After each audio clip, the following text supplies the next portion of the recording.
What's up, everyone? Chris and Sam from Noise here. Today, we are talking about the brand new Bury Tomorrow album. Sam, how are we on this fine Saturday morning? We are very well. We are very well. Um, we're going to be trying to tackle the garden this afternoon. Oh, yeah, Um, you mentioned you're going to mow your lawn to me last night, didn't you? yeah, and Yeah, that was a good time. I'm not much of a gardener, so this could go badly. Yeah, do you know what? Um, That was the biggest kind of hint at our growth, that is. And it yeah, was interesting that we had like a multitude of reactions. You were like, I'm mowing my I'm mowing my garden, and then myself and Leon were like, grow up, get someone else to do it. What are you doing? You're definitely the adult out of the three of us. I'm attempting to be the adult out of the three of us, but I'm not sure I'm entirely always successful. But yeah, man. So it is a errands Saturday. It's very surreal still to be doing stuff like that. I still feel 22 sometimes.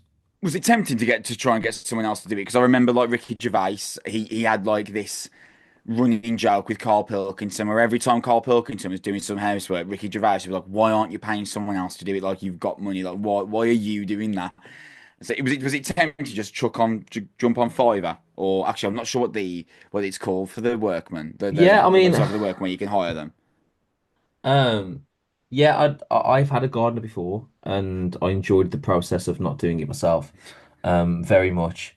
That mower But isn't yours. I know for a fact you haven't got a lawnmower. You no, borrowed I that don't. I don't lawnmower. own a shed.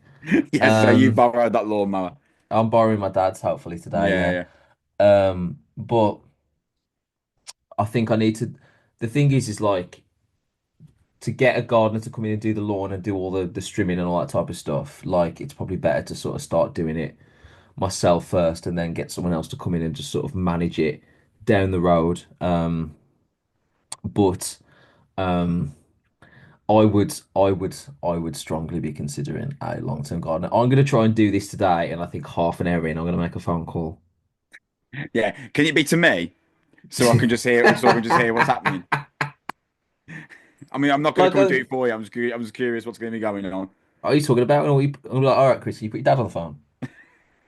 Yeah, do you know what I was saying? My dad's a god. I can't even be like, Chris, can your dad come and do it? Amazing. Right, let's lawnmower chat and more Bury Tomorrow chat, please. Before we talk about the new Bury Tomorrow record, let's tell you how you can support us. The best way to do that is by subscribing slash liking slash following on YouTube or whichever podcast service that you use to listen slash watch us. You can follow us on X at Noise Podcast. You can follow the General Noise channel at Noise UK, and that is the same handle for Instagram, Blue Sky, and X. Okay, let's get going, sir. Bury Tomorrow. Will you still haunt me with that same patience? It's out May 16th for your Music for Nations slash Sony Music UK. It's the British metal band's eighth album and the follow up to 2023's The Seventh Son. I think Bury Tomorrow are kind of like an interesting band for us to discuss because they this sounds like an unusual thing to say, but they've kind of ridden the wave of our adulthood, haven't they? Because Yes. they kind of rose to prominence between 2013 2015 when we're turning like 2021, and then we kind of watched that journey. There was that period where myself, you, and our best friend Leon, we saw them as a trio multiple times, and every Yeah. time was a great time, and we really kind of watched this ascension. I always felt that there was possibly another level for them to go to, as much as I liked them. um and I think that now, Bury Tomorrow, I think in terms of their popularity, they've probably already peaked. And I don't mean this in a negative way at all. They've done better than 99.8% of bands ever do. Like, I'm 100% of the people that are in their parents' garage right now practicing would 100% love to be in the position that Barry Tomorrow are in. They've been a very successful band. But what I mean by the fact they've peaked is, the upcoming UK tour is in like the O2 Institute in Birmingham, which is like an 8 to 900 people venue. Again, great achievement, but I can't see Barry Tomorrow ever getting above that. Really, I can't see Barry Tomorrow ever doing like a full academy tour that sold out at 2,000 people a night. So in terms of popularity, they're probably already peaked. But do you think that for Barry Tomorrow, popularity is peaked, but there's that one potential game changing, people will talk about this album still in 6 years' time moment that could Yeah, still happen? I think that's still out there, and I think by listening to this, it's clear that they're looking for that. Yeah, I think that's true. Um, the first thing I wanted to discuss really about the record is the producer, produced by Carl Brown, who has produced Sleep Token and While She Sleeps. Um, I Yeah, it believe checks it's out, the doesn't first. it? It does check out. I believe it's the first time having him on production, and the reason why I wanted to mention that is because I think that you can feel those huge set piece moments kind of running as a motif throughout the record, can't you? This is probably the most cinematic I've heard Buried Tomorrow. Yeah, I think that's probably fair to say. It does feel like you can hear if we just looked retrospectively, adding that information in now, consider the album, because it sort of ties in with what something that I thought about it before really thinking about the producer influence. You can kind of feel where the band morphs away from what they do as a band themselves and what they're Hmm. comfortable with, and then they shift away from that quite starkly. There are lots of moments in this album where it sort of flits from one style to another without a great deal of transition. It just seems to just jump. And maybe that's as a result of their new production influence and stuff like that, because that's going to take a part of the process and the way that it works, because it does appear to be like Berry Tomorrow in the process of attempting to sound like those two bands you mentioned. If we just start with To Dream to Forget, Buried Tomorrow, they're known for their explosive, chaotic album openings, aren't they? Such as No Less Violent and Redeemer. Yeah, Those two particularly come to mind. Um, and I feel like Carl Brown earns his stripes in the first 2 minutes of this record. But I'm going to say something to you now, Sam, which I wasn't sure I'd ever say about a Buried Tomorrow record. Um, Dan Winter Bates puts in yet another great performance. He's just a consistent 8 out of 10, no problem.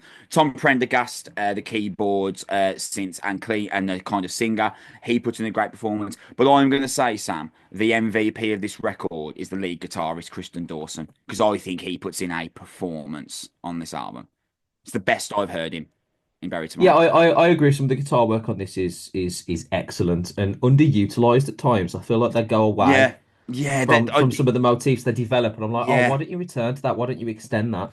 There are some moments in this album where I'm like, I can't believe you didn't go to Kristen for this, and you didn't kind of Yeah. utilize his lead guitar because if you speak about To Dream to Forget, that opening song, his riff work coming out to the first chorus and the solo that leads towards its closing, good lord, is absolutely brilliant. I've mentioned in my notes here that you get that cinematic edge right off the bat, specifically in the middle eight. It's unlike something I've heard from Barry Tomorrow before, but I think it undeniably works. I would say that this kind of movement to something a bit more cinematic, something a bit more wide, something a bit more palatable, I think it works throughout the record. See, I'm mixed on it. I think it works to an extent, but not holistically. So for me, I think where this album is very good is where it's been a polished upgrade of what Berry Tomorrow are already very, very good at. And I think there are moments on this where they're attempting things that they're not entirely comfortable with. Right. There are certain moments on this record where I am not entirely sure it works, like Wasteland, for example. Right. I thought you were going to say that. I'll let you continue before I ask you a question about Wasteland. Continue. The moment and he follows two very, very good Bury Tomorrow songs. Um, like by halfway through Villain Arc, I'm like, this is a very good Bury Tomorrow record again. The scream before the second chorus, the breakdown to follow, some of the riff work on both songs, just excellent stuff. Just really good, solid metalcore, really, really impressive. Wasteland was like, okay, so they're trying to. There's a change of pace. There's a heavier reliance on the synth here. But then it kicks in, and I'm like, oh, it feels like a missed opportunity here. Like it feels like it's just gone for like a third gear sort of four to the floor song that doesn't really seem to go anywhere. The chorus feels a little thin. It feels like they're attempting a stylistic change without necessarily having the material to sort of move that along. And that was the first song of a couple on this record where I was like, I can actually hear the tentativeness in the band, I think. I can hear the lack of comfort in some of this Yeah. and some of the moments where they're trying to step into waters that they're not really very comfortable wading into. And that continues, I think. I think What If I Burn sounds like an out track from Sempiternal at times. Um, and I find myself thinking, this band are better when they try and be Bury Tomorrow plus, not Sleep Token minus, not Bring Me the Horizon minus, that type of thing. And it feels like an experiment where they're shifting towards a stylistic change that they're not entirely equipped for as a band. I don't think the choruses on the stylistic choices, and we'll, as we go through the rest of the record, we'll discuss those in more detail. But I think there are some moments here where I was like, you know what? I like the idea, but I don't think the chorus is worth it for this. Or I like the idea that like there's a ballad song a little bit later, and I'm like, I don't really think you've got the lyrical prowess for this kind of song. Yeah. There's a lot of stuff where I'm like, I get the change, I get the shift, I completely understand the decision to make. Metal is moving in this, like you say, set piece direction, and everyone is trying to write their own Sleep Token record and Bring Me the Horizon record and Bad Omens record, and I completely understand it. But there's a reason why those bands are doing those things, and everybody else feels like a facsimile, and this does feel like a facsimile. And I think they're at their best when they're themselves. I really, really do. And the steps are like a more polished version of, with a slightly better chorus or a slightly more melodic moment. Like there's some moments on this that are really good, and we'll talk about it later.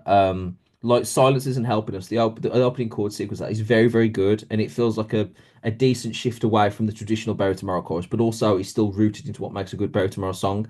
That's where it's excellent for me.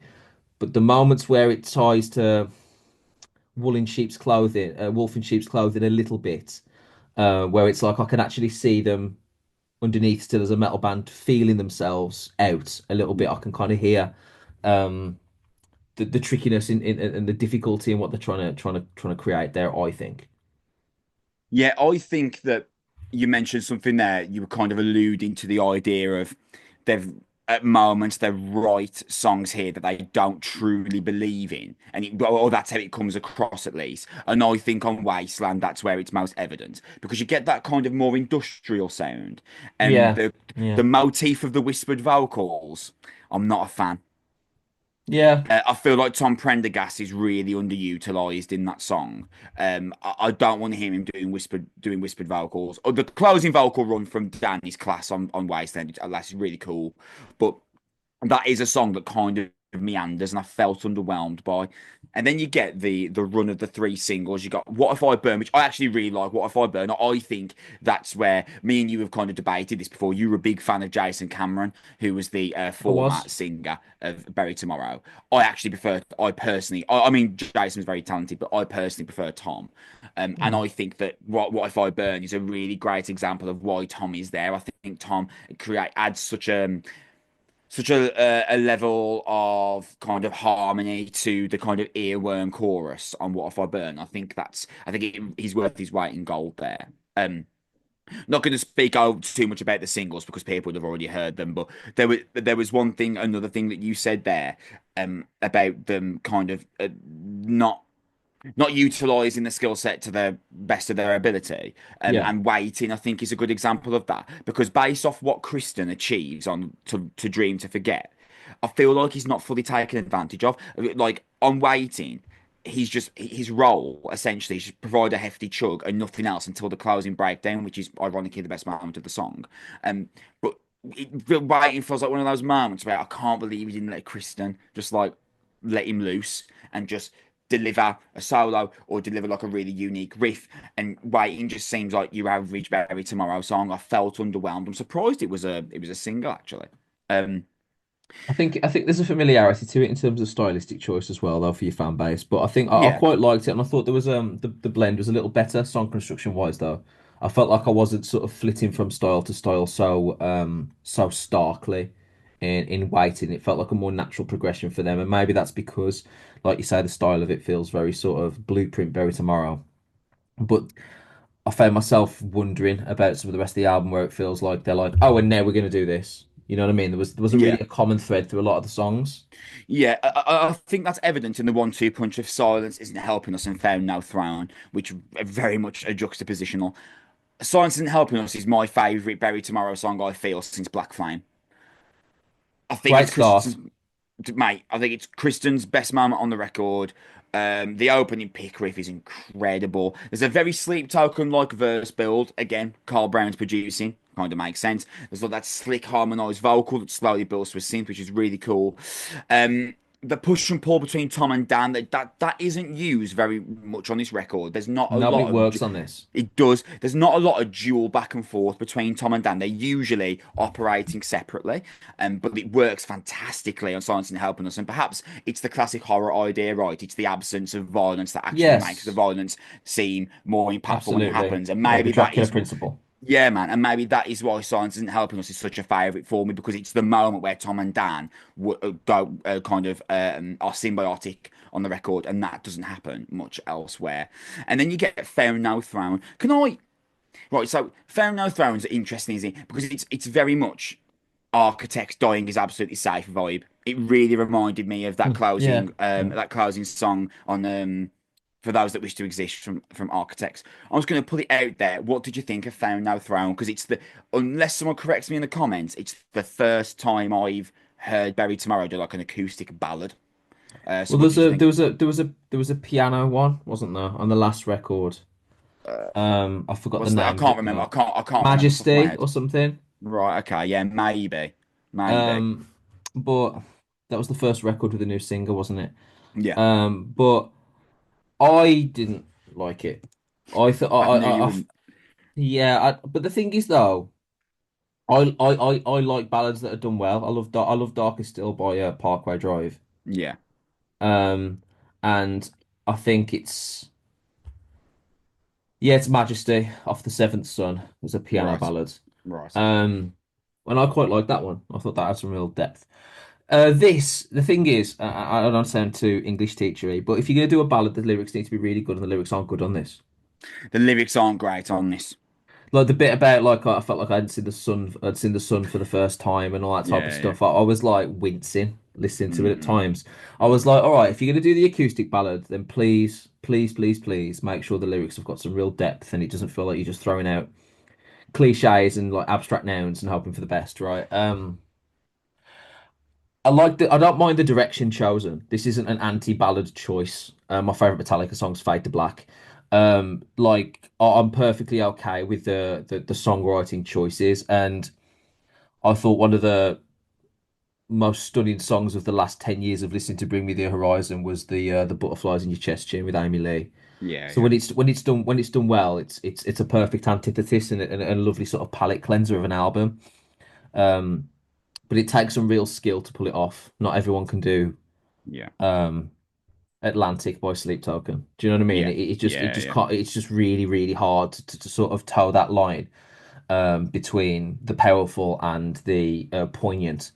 Mm. And it takes some real, without using your band as a real architectural skill from a songwriting construction standpoint. And I really don't Yeah. think that Bury Tomorrow had that here. It just felt a little bit generic. It just felt like, okay, we found a couple of nice chords, nice minors, open notes. We're going to build up and then there's going to be some big ones. And I was like talking to Lauren next to me while I was sort of listening to the record again this morning. I was like, I bet you big chords in a minute.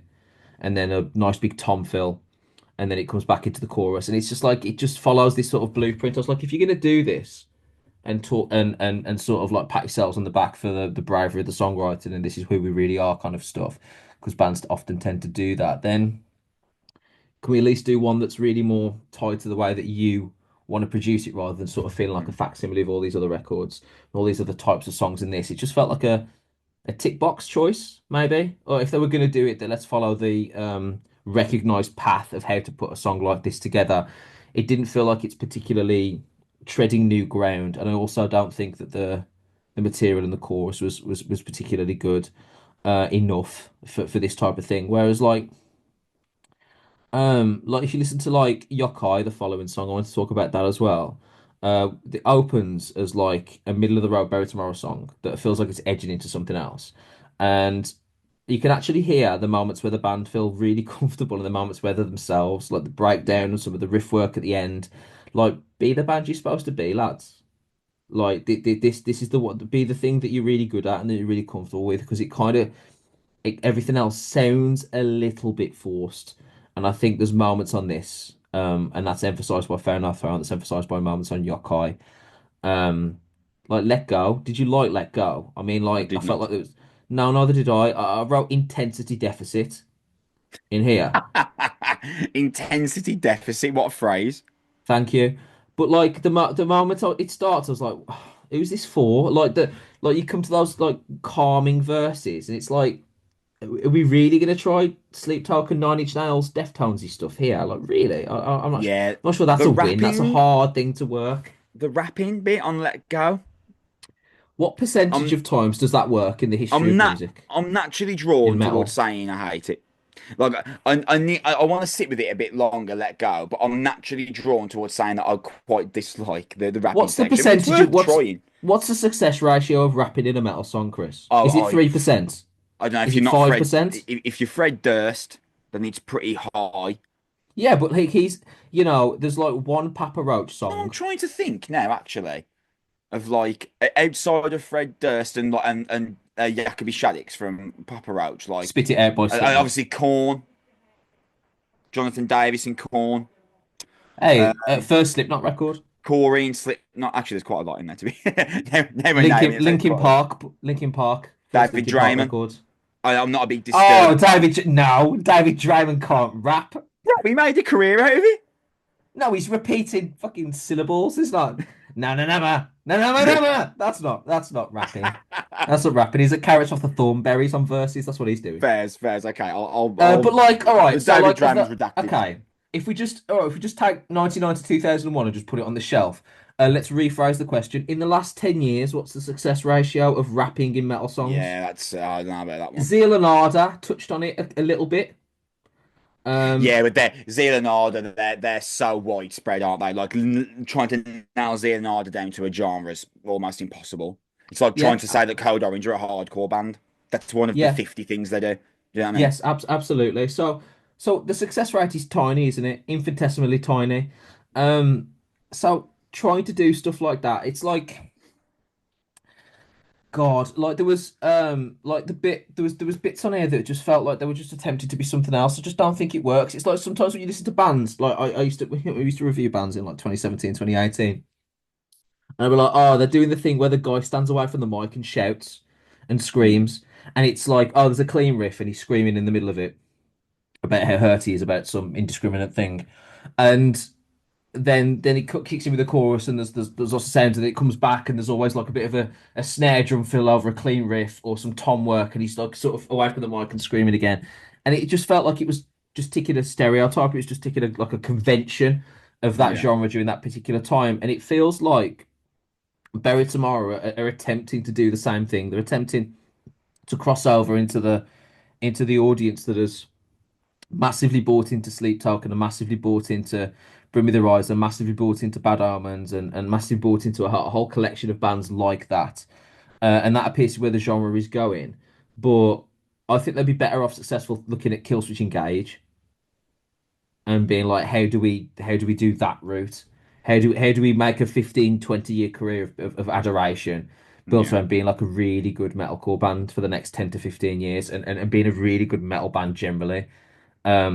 Like Bury Tomorrow need an album like Bullet for Valentine, where they come back in 10 years and they play it. Like, there's no anniversary show for Bury Tomorrow right now. There's no Yeah, record that's true. necessarily that they're going to come back, and they need to master that, I think, and sort of centralize the audience that way. For me personally, I feel like this review has accidentally descended into kind of making it seem as if I feel quite negative about the album. I'm just gonna put it down in writing. I actually really liked it. I think this album's really good. Will you haunt me with the same passion? I actually really like this. There are some missteps on the album. I'm not a fan of Wasteland. I think Let Go, I believe that's a single as well, to be fair, so people probably already heard Let Go. I feel like Let Go is a misstep. I'm not sure Found No Throne works. However, I feel like as a record, this is a very good Berry Tomorrow album. I'm not willing at this point to kind of rank it in comparison to other Berry Tomorrow records, but I feel like I'm more positive about it than I immediately felt about the Seventh Son, and I'm definitely more positive about this than the album they released in 2020 with the Red Face, Cannibal. It had Cannibal on. Yeah, Was it yeah, it called did. Cannibal? It was, I yes. might be, yeah. I'm definitely. I feel immediately more positive about this than I felt about Cannibal. I actually really like this album. Fair No Throne is a misstep. Let Go is a misstep. But Yokai, you mentioned it, is great. Dan sounds utterly satanic. There's Yeah, a kind of yeah, absolutely. That was the it's one bit of where I his was like, lowest, most do acidic this tones then. ever I've ever heard him use on Do Yokai. that then, He's please. savage Oh, on it. 10 tracks of that. Geez, 10 tracks of Um, that. Sound. Sign me up. and I think Paradox, the closer, is whatever future Berry Tomorrow have, I'm willing to bet they're going to be, touring the UK, touring and doing records probably for another decade or so, I guess. I think the future of them is summarized in Paradox. There's a beautiful riff work. There's the kind of choruses that I don't think they could write 5 years ago, and Dan is used very effectively on Paradox. I felt like previously Dan had to lead Berry Tomorrow, just me personally, and I wasn't massive on Jason's vocal style. But I think that Paradox is a really, really nice piece of symbolism for where Bury Tomorrow could go in the future. As a whole, I think this album is very good Bury Tomorrow album, and I think that it adds to Bury Tomorrow's legacy as being the consistent British metalcore band that you know are going to release a good record. You did make a good point there that they've not released an album that could really have an anniversary for in 10 years. But you know what? Not many bands do they? You can't, not every band No, can write Deep Blue. There's a reason why no. Deep Blue is the greatest modern metalcore record ever written. Yeah, yeah, It's because absolutely. no one else could have done it. Only Parkway Drive in 2010 could have written that album. That's why it's the best modern metalcore record. Um, so yeah, Bury Tomorrow yet to write an album that they could justify doing an anniversary tour for. Hmm. But for me, that's okay. I'm happy with them consistently releasing seven and a halves to arguably 8 out of 10s for the next decade, personally. Which I think, Yeah, will you still hold me with that same patience? Sits in that 7.5 to 8 for me personally. yeah, I think it's a good record. I think it's a good record. And like I said, even though I don't necessarily enjoy some of the shifts on it musically, I can certainly understand the need for direction and to avoid inertia and that type of stuff. I would like to see Bury Tomorrow try and continue down the sort of metal and metalcore route because I think that's where their best work lies. But I completely understand the sort of the shifts away from that at points during this. I agree with you. I think their destiny is probably going to be a very, very solid, very, very good, but never really excellent metal to metalcore band. And I don't think this will do for them what they're hoping necessarily. If they're looking for a change of audience, I don't think that's necessarily going to happen as a result of this. But I agree with you that that's perfectly okay. And this is a very, very good album. Um, if you are interested in the type of metalcore that they produce and also the kind of choruses they're starting to piece together. If this is if you listen to sort of Wage War and sort of bands in that kind of world, um, this is a perfect jumping off point with another band to sort of add to your arsenal. Um, I guess as a metal traditionalist, and I know that, and as a metal snob, I guess I was kind of hoping that Bury Tomorrow would be like my generation's like In Flames or something, Mm, where they just become this like legendary metal band over the course of like a 20 to 25 year career, and there's just like a plethora of great metal songs that they can sort of litter in, and they're always like a great shoe in for like a download slot or a yeah, support for a big band or something like that. I was kind of hoping they'd move in that direction rather than trying to shuttle towards another portion of the music industry that I'm not entirely sure that suits them. But there's careers are long, time marches on, and I think this is a good album. And I agree with you that we are still searching for the next great Bury Tomorrow album, but there's nothing in this that suggests that that might not still be in the pipeline, if you know what I mean. There's nothing about this that yeah, suggests that that part of their career is over, that they've yeah, peaked. I'm still optimistic that the next couple of records could be very, very good, and this hasn't sort of altered that enthusiasm because I really like Bury Tomorrow. I really like this album, and I really, really like it in parts, and I think it's going to be another way of sort of continuing their fan base and things. I don't necessarily think it's going to pull up any trees or change their careers in any way, but it's a very good album, and I enjoyed reviewing it today. yeah. If I said to you 6 months ago, hey, by the way, the next Bury Tomorrow album is going to be mostly great, you would have said that sounds amazing. I'll Yep, take send it that. over. Yeah. Hand it over right now, And 100%. and to be honest, that's the greatest thing I could say about it. It's mostly great. And if you were offered a mostly great Berry Tomorrow album 6 months ago, you would have snatched the hands off. Yes, as I would in the last 10 years. Yeah. I mean, you know what I mean? Absolutely. You're right. That is where we're going to leave off this episode of the Noise Podcast, where we reviewed the new Berry Tour album. Will you haunt me with the same patience? Depending on upload schedule, you should also have myself and Sam discussing the legacy of You Me at Six. If you haven't watched that yet and you have an interest, please go back and have a look. We discuss some quite interesting ideas. We have some quite interesting takes, and I'm quite curious for those that either agree or disagree with the way we feel about You Me at Six's legacy. In terms of coming up, myself and you, Sam, do need to get together and discuss our next topic episode. But what Hmm. I have booked in here is potentially our next episode being reviewing the new Rivers of Nile record, which will be interesting because they're like the prog band that I like, and they're the prog band that you don't like, which is it's quite Absolutely, fascinating yeah. because usually it's you being like, "Hey, prog's really good," and I'm like, "No, it isn't," and I'm like, "Hey, Sam, Rivers of Nile are really good," and you're like, "No, they're not." Uh, so, I can't believe so the thing that made you want to enjoy prog is saxophone as well. I know. Oh, mate, that album, Where Else Know My Name, that album goes absurdly hard, though. Love that, man. Um, so, yeah, depending on upload schedule for myself and Sam, we will at least be back at some point in the next 2 weeks, either doing a topic video or discussing the new Rivers of Nile record. Thank you so much for listening. The best way to support us is by subscribing, slash liking, slash following. You can follow us on X at Noise Podcast, and you can follow the general noise platform at Noise UK on X, Blue Sky, and Instagram. Thank you so much for watching this episode. Make sure you check out Berry Tomorrow's new record, Will You Still Haunt Me with the Same Patience. It does bang mostly. Keep it heavy. Thank you for listening. Bye.